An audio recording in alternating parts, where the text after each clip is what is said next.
Well, just days after that deadly hantavirus outbreak, another cruise ship has been hit with a highly contagious virus. Authorities say the ship was briefly quarantined while docked in a French port. This was yesterday. Around 50 passengers came down with norovirus, a potentially dangerous stomach disease. Remy Inocencio has the story tonight. More than 1,700 passengers and crew were temporarily stuck aboard the cruise ship Ambition Wednesday. Some in better spirits than others, after roughly 50 people came down with norovirus, commonly known as the stomach flu.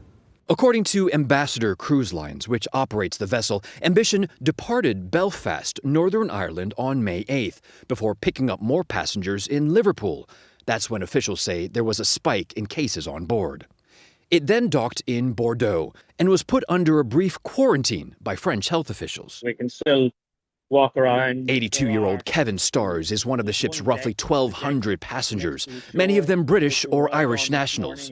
Rather large amount of fuss that was made about the hantavirus has probably caused them to have to show that they are sort of taking things seriously.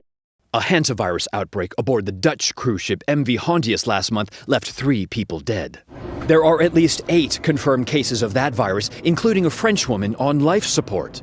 16 repatriated Americans from the Hondius are currently being held at the University of Nebraska Medical Center, where they're being monitored for signs of hantavirus. One passenger who was initially taken to the biocontainment unit has since tested negative for the disease and has been moved to the quarantine unit with everyone else.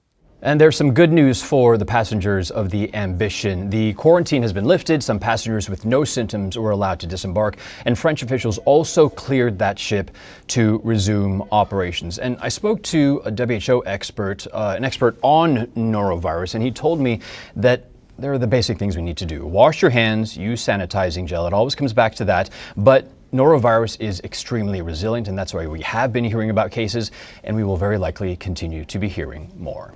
Remy Inocencio, CBS News, London.